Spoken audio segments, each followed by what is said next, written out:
ఐత్వ మహిళా సంఘం ఆధ్వర్యంలో ఈరోజు ఎంఆర్ఓ ఆఫీస్ కాడ ధర్నా చేయడానికి గల కారణాలను కూడా మన జిల్లా కార్యదర్శి గారు సాయిలక్ష్మి గారు వివరించారు.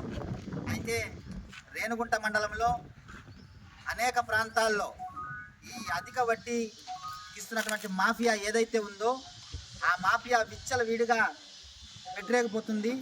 దీనిపైన అనేక కంప్లైంట్లు రేణుగుంట పోలీస్ స్టేషన్లో నమోదైనా వాటిని పరిగణలోకి తీసుకోకుండా ఇటు పోలీసు వ్యవస్థ పూర్తిగా బాధితుల వైపు ఉండకుండా నిర్వీర్యం చేస్తున్నటువంటిది బాగా కనిపిస్తూ ఉంది. ఈ ఘటనలన్నీ పరిశీలన చేసిన తర్వాత ఈరోజు రేణుగుంట మండలంలో ఎంఆర్ఓ ఆఫీస్ దగ్గర బాధితులకు గురైనటువంటి దాడులకు గురైనటువంటి మహిళలంతా ఈరోజు ఇక్కడికి వచ్చి లబోదివ్వమని తహసీల్దార్ గారిని వేడుకోవడం జరుగుతుంది. మాకు రక్షణ కల్పించండి అని చెప్పి.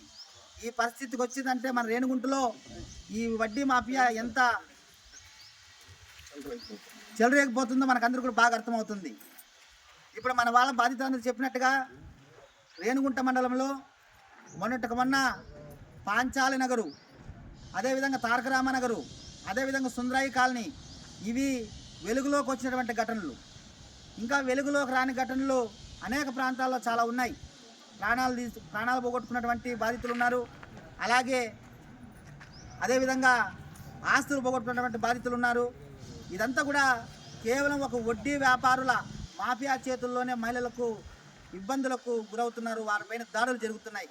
దీనిపై వెంటనే తహసీల్దార్ గారు చొరవ తీసుకొని పోలీసు వారికి తహసీల్దార్ గారు విజ్ఞప్తి మా ద్వారా పోలీసు వారికి తెలియజేసి ఎక్కడైతే ఈ దారుణాలు ఈ దాడులు మహిళలపైన టార్గెట్ చేస్తున్నారో వీటన్నిటిపై అరికట్టాలని చెప్పి ప్రధానంగా బిల్డింగ్ రంగం నుండి డిమాండ్ చేస్తున్నాం.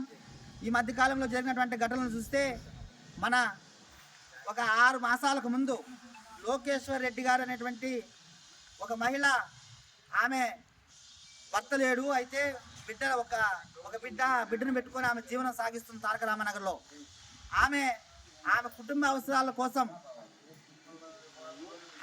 వడ్డీకి అప్పు తీసుకుంటే ఆమెను అధిక వడ్డీ వేసి ఆమెను మానసికంగా ఇబ్బంది పెట్టి ఆమె ప్రాణాలు ఈరోజు పోవడానికి అధిక వడ్డీనే మాఫియానే కారణమని మనకందరూ కూడా బాగా తెలుస్తుంది. ఈరోజు ఆ బిడ్డ అనాథైనాడు. ఆ శవాన్ని కూడా కనీసం ఎత్తునివ్వలేదు. అప్పుడు పోలీసు వారు జోక్యం చేసుకొని అంత్యక్రియలు జరగడం అనేటువంటిది జరిగింది. ఇలాంటి పరిస్థితి ఏర్పడిందంటే ఎంత దారుణమో మనందరూ కూడా ఒకసారి ఆలోచించాలా.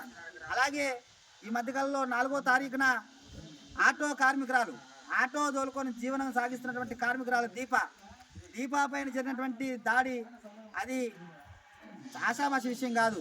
30 మంది రౌడీ మూకలతో నిర్మలమ్మ అనేటువంటి ఆమె డబ్బులు కట్టించుకున్న తర్వాత దానిపైన కనీసం మానవత్వం లేకుండా ఒక మహిళ పైన రౌడీలను పెట్టి దాడి చేయించినటువంటి చాలా దారుణం. వాళ్ళ ఫోన్లు, వాళ్ళ ఆటోలు అన్నీ కూడా ఈరోజు పోలీసు వాళ్ళు హ్యాండ్ ఓవర్ చేసుకున్నారు. అయితే ఆ కుటుంబానికి ఆటోనే జీవనాధారం.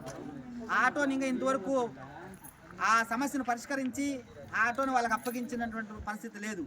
కాబట్టి ఇలా అనేక చోట్ల అనేక మంది మహిళలు, బయటికి రాని మహిళలు ఎంతమందో ఉన్నారు.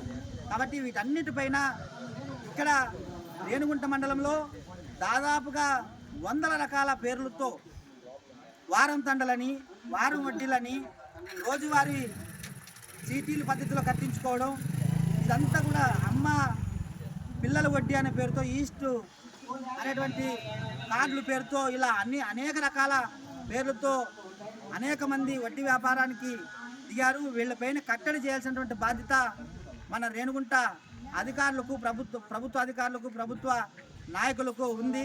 వెంటనే ఇలాంటి ఘటనలు జరగకుండా మహిళలకు అండగా నిలిచి, బాధితులకు అండగా నిలిచి వాళ్ళపైన ఎవరైతే దాడికి దిగారో, దాడి చేశారో అలాంటి వాళ్ళపైన గట్టి చర్యలు తీసుకోవాలని చెప్పి ఈరోజు ప్రధానంగా డిమాండ్ చేస్తున్నాం.